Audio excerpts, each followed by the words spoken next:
Bible reading. Old Testament. Judges. Day 218. Judges chapter 8 number 1 up to 35. Chapter 8.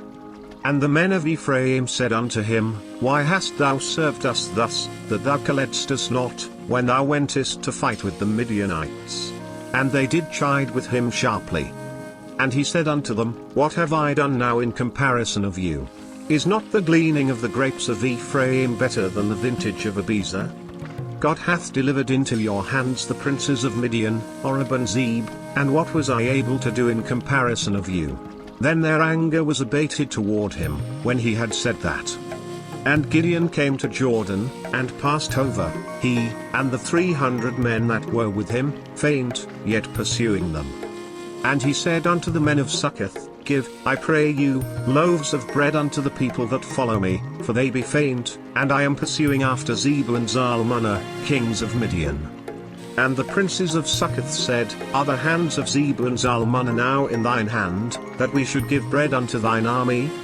And Gideon said, Therefore when the Lord hath delivered Zebah and Zalmunna into mine hand, then I will tear your flesh with the thorns of the wilderness and with briars.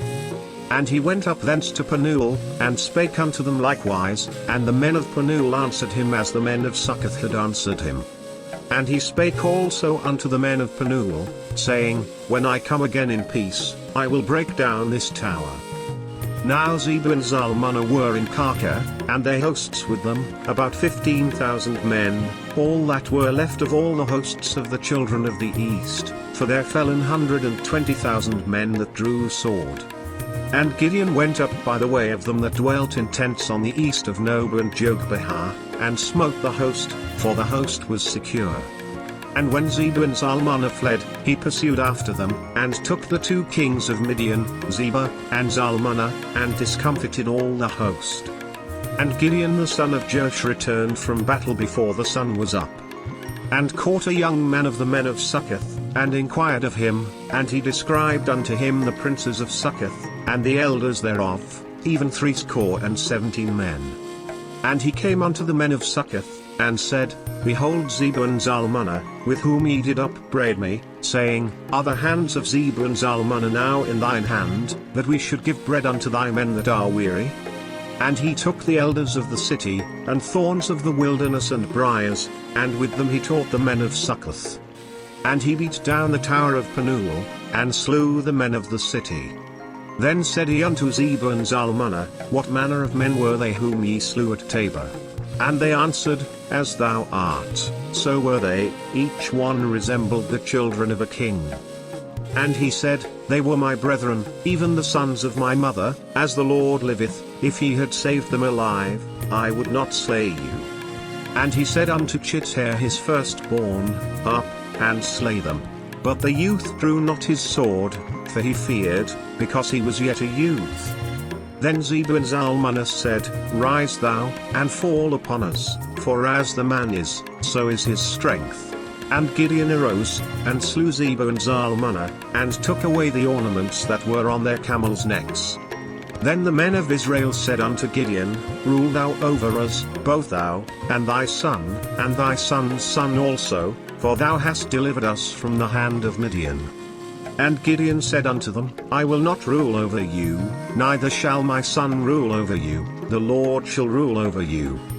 And Gideon said unto them, I would desire a request of you, that ye would give me every man the earrings of his prey. For they had golden earrings, because they were Ishmaelites. And they answered, We will willingly give them. And they spread a garment, and did cast therein every man the earrings of his prey. And the weight of the golden earrings that he requested was 1,700 shekels of gold, beside ornaments, and collars, and purple raiment that was on the kings of Midian, and beside the chains that were about their camels' necks. And Gideon made an effort thereof, and put it in his city, even in Ophrah, and all Israel went thither a whoring after it, which thing became a snare unto Gideon, and to his house. Thus was Midian subdued before the children of Israel, so that they lifted up their heads no more. And the country was in quietness 40 years in the days of Gideon. And Jerubbaal the son of Joash went and dwelt in his own house. And Gideon had 70 sons of his body begotten, for he had many wives. And his concubine that was in Shechem, she also bare him a son, whose name he called Abimelech. And Gideon the son of Joash died in a good old age, and was buried in the sepulchre of Joash his father, in Ophrah of the Abiezrites. And it came to pass, as soon as Gideon was dead, that the children of Israel turned again, and went a-whoring after Baalim, and made Baal-berith their god. And the children of Israel remembered not the Lord their God, who had delivered them out of the hands of all their enemies on every side. Neither showed they kindness to the house of Jerubbaal, namely, Gideon, according to all the goodness which he had showed unto Israel.